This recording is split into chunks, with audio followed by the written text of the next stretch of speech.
What's going on, guys? Welcome back to another YouTube video. This one's going to be about using the ZYNQ SoC chips and interfacing between the programmable logic and the processing system. So the ZYNQ chips are system on chips. That's what the SoC stands for. So system on chips means it has like a variety of actual things and peripherals on it. So first we have this processing system block right here, and we also have the we have the PL, which is the FPGA side of things. So we have the FPGA fabric, and then we have a hardened processing system. That's the ZYNQ processing system. Hardened just means it's actual silicon. It's an actual chip. It's not like a soft processor that you would build in, say, like HCL or something. It's actually there on the chip. So is the FPGA fabric, and then it has like a couple peripherals, maybe an ADC, a UART block, a SPI block, maybe it has like some sort of Ethernet or something. Ethernet. So stuff like that. And what we're going to do is we're not going to look at these for now, but we're going to look at how do we connect the FPGA and the processing system. And if we have some I/O here, how can we connect that as well? So this is external I/O. So we're going to look at that today. And what we're going to do is we're going to build a NAND gate. So we're going to have a NAND gate. It's going to look like this. But it also is just a AND gate with a NOT gate. So what we're going to do is we're going to have the FPGA, if FPGA is in yellow here, we're going to have the FPGA fabric do the ANDing, and then the processing system is going to be taking control of the NOT gate. And then at the end, we're going to have an LED, and we're going to tie the inputs to two switches, switch 1 and switch 0. And that's going to be our project. I'm going to use my own board. It's an RD Z710 board from Digilent. It has switches on it and LEDs, so I'm going to use those on board. If you don't have this board, you can use your board. This is just going to be more, it's what I have, so I'm going to show you how to do it. And you can tie your own inputs and outputs to whatever you want. Maybe if you have like Arduino headers that you can take little wires off of or something like that, you could do the same thing with those. You just have to know what pin this connects to on SoC. So you'll need this special file, which we will go over in a second. So let's get into Vivado and start working on this. Okay, so now that we're in Vivado, like I said, I'm using 2019.1 up here, so it still has the SDK in it.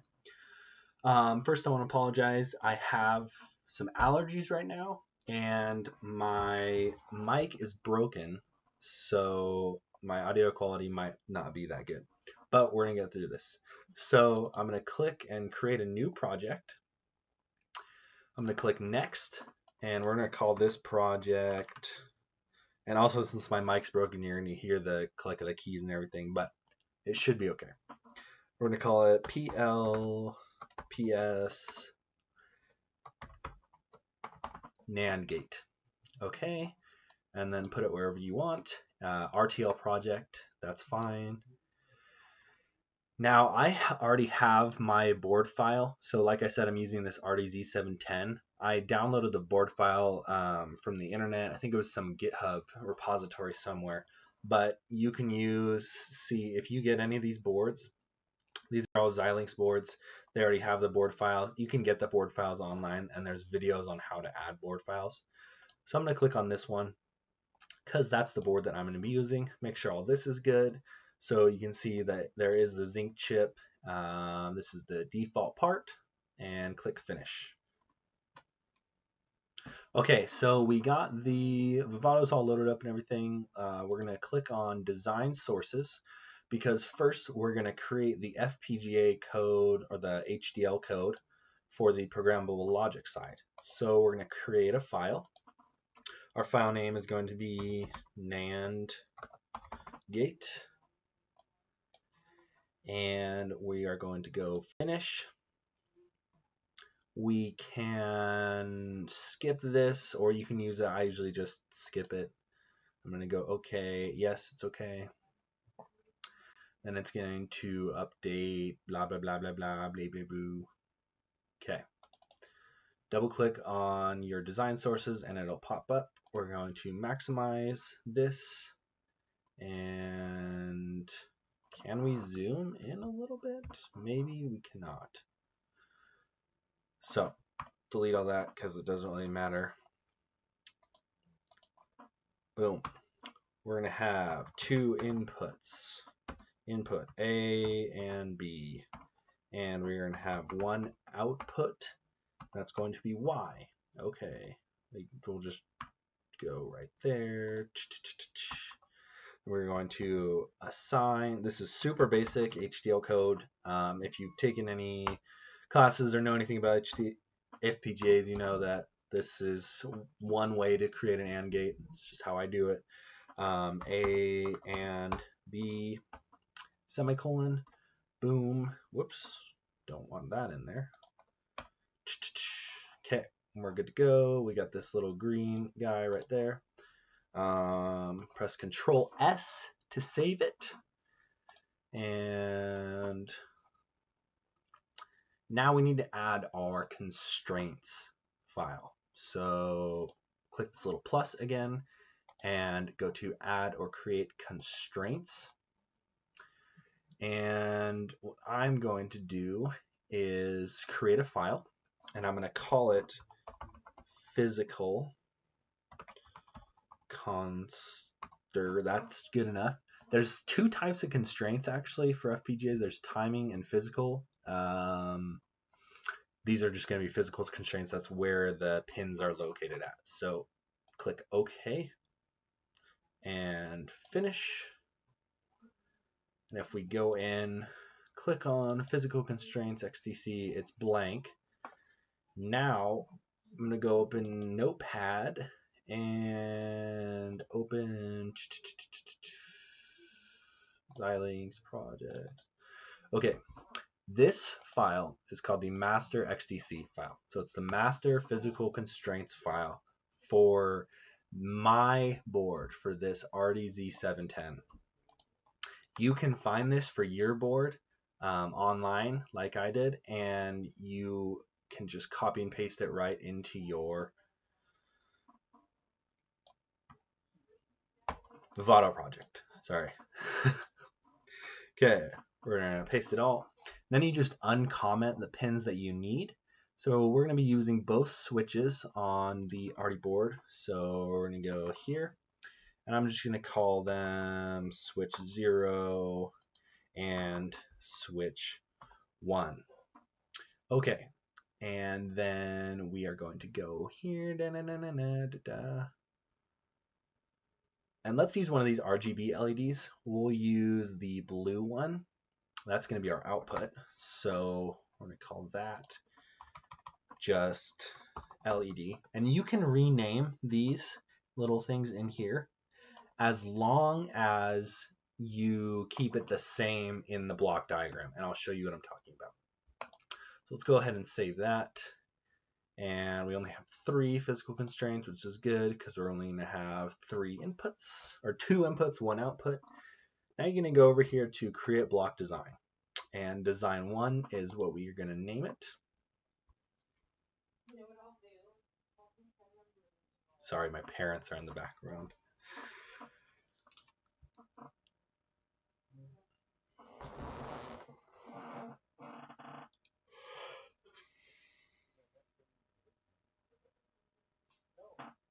Okay, So we got the block design opened here, sort of. We're going to press this plus button. And the first thing we're going to add is the ZYNQ processing system. We got it. So you're going to go up here to run block automation. Okay, double click that. And you want to have all these checked. And what it's going to external interface to is fixed IO and the DDR memory. Okay, click OK. And it's going to do its little thing, blah, blah, blah, blah, blah. Okay, so now we got those connections. Now we need our FPGA code. So we're going to go to the Sources tab. We're going to go to the NANDgate, right-click it, and if you go down, we're going to say Add Module to Block Design. Now we have our little NAND gate in here. We can just move it around and stuff like that.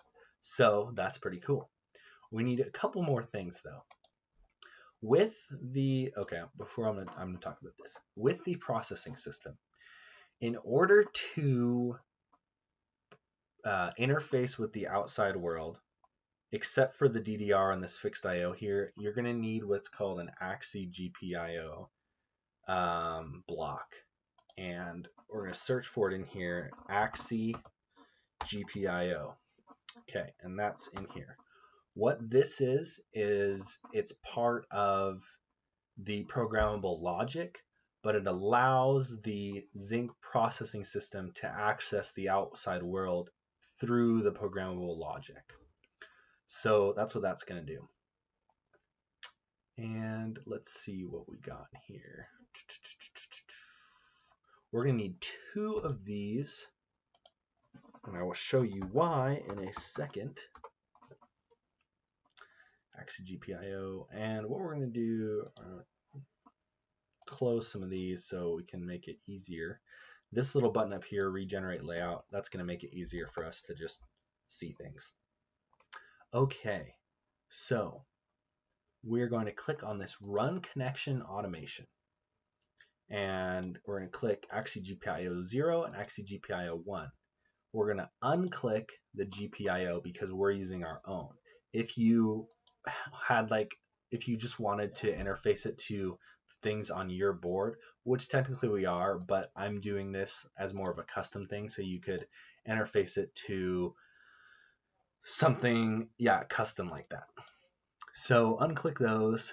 Make sure the S-axis are clicked on both of them, and we're going to go OK.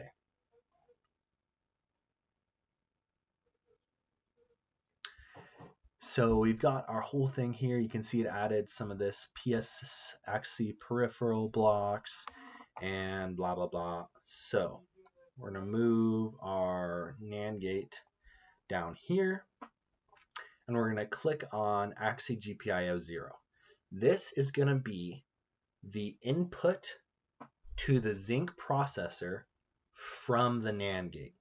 Okay, I'm going to say that again. This AXI GPIO 0 is going to be connected to the output of the NAND gate and is inputting back through these wires all the way into the processing system.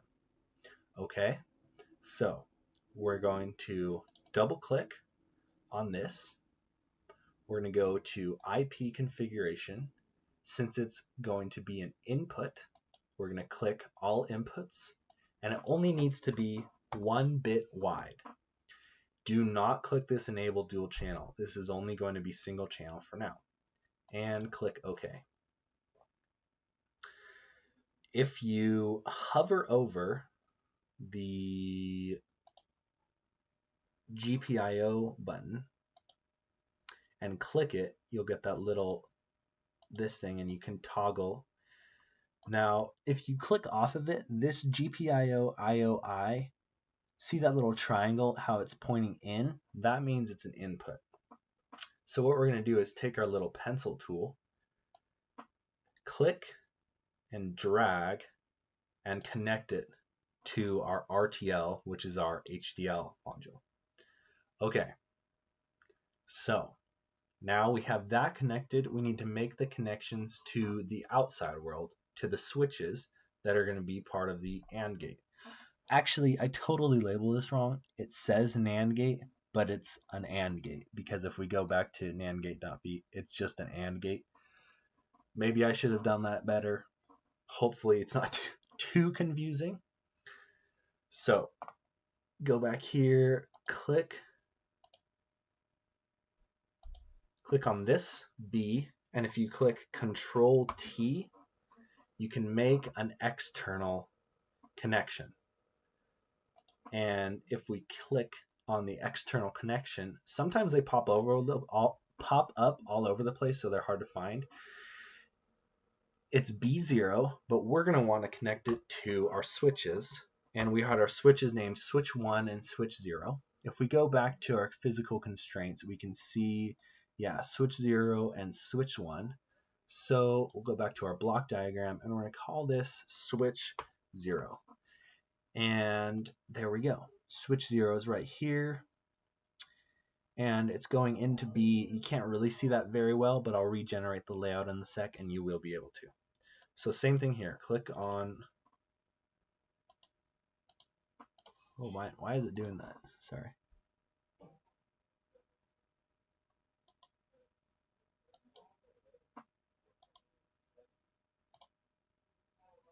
Make external. Sorry. So I finally got the A to do it. Okay, now we have A down here.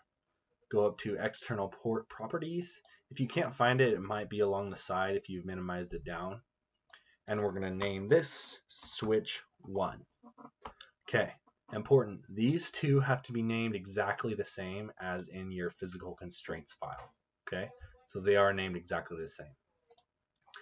Now we're going to go up, regenerate the layout, and it's kind of okay, but you can see how switch 1 and switch 0 are inputs to our AND gate, not the NAND gate that I labeled it. Sorry, guys. And Y is our output of the FPGA fabric into the AXI GPIO, which is also part of the fabric, FPGA fabric. However, that feeds into this AXI peripheral block and into the ZYNQ processing system. Okay, I'm going to say that one more time just so you can get this. Switch 1, switch 0, inputs to FPGA fabric. The output of this block, which we wrote, goes into an AXI GPIO block, which is a connection from the FPGA fabric to the ZYNQ processor. Now we need to make the connection from the ZYNQ processor outside to the outside world LED. We do that through another AXI GPIO block here. So this one is AXI GPIO 1. We're going to click on that, or double click on it, go to IP configuration again. Since this is an output, we're going to click on all outputs, and we are only doing one LED, so we just need to have a single bit. Click OK. Hover over this GPIO until you get the two little arrows. To expand it, notice the triangle is pointing outwards, meaning it's an output. Left click on it and make external. You can also do Control T. It's going to make an external connection. Click on the external connection, and we are going to name it. What did we name our LED? Okay, so it is capital. So see right here, LED. So we're going to go to diagram, name this guy LED, capital sensitive, enter. If you see right here, it has these 0 down to 0 on it. That's just saying that it's a 1-bit quant or output. As long as this name right here is the same as what's in your physical constraints file, it's okay. So we'll go back to our diagram, zoom out, and I think we have all the connections. So we're going to click regenerate our layout, and it's a little bit easier to read now. We'll see. So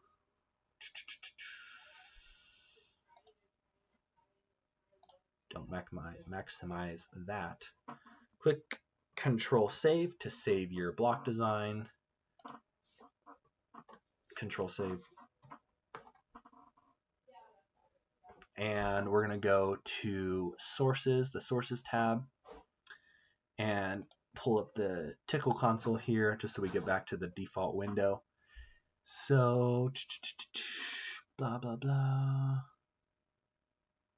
Oh, and I made a mistake here. When I clicked Control Save, I accidentally named this down here to S. So we're going to click on that again and rename it back to LED. Sorry about that. Make sure you're hitting Control S instead of just S. Now, save the block design again. Control S. Wait for it to update, and click on this design one up here. That's our block diagram. Right click it and select Create HDL Wrapper.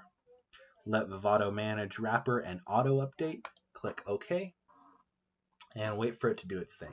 An HDL wrapper is something that wraps around the entire all your instantiations of these different blocks or instances, whichever word is right. I always get them mixed up. And it essentially forms it into one module. Okay, so you can see that we have it there. Design on wrapper, and you can see how it just absorbed our NANDgate file, even though it's an ANDgate. Many mistakes will be made in this video. But if we click on it here, design one, you can see all of our instances that we have. So we have our HDL, we have our Axie GPIO, we have our processing system, and then we have these peripheral blocks. So that's pretty neat that it does that. We are all good to go as far as Vivado goes. What we need to do is go click generate the bitstream file and just wait for it to run and finish. Okay, so we got our bitstream generation completed. You can see here, sorry if you hear my creaky chair in the background. Bitstream generation successfully completed. And if you have a little bit older computer like mine, this took forever, but that's okay. Click cancel and go up here to file, export your hardware, click this include bitstream and export local to project. Click OK. Now go back up to file and we are going to launch SDK. This is all fine right here. Click OK. And now we're going to work in SDK for a little while.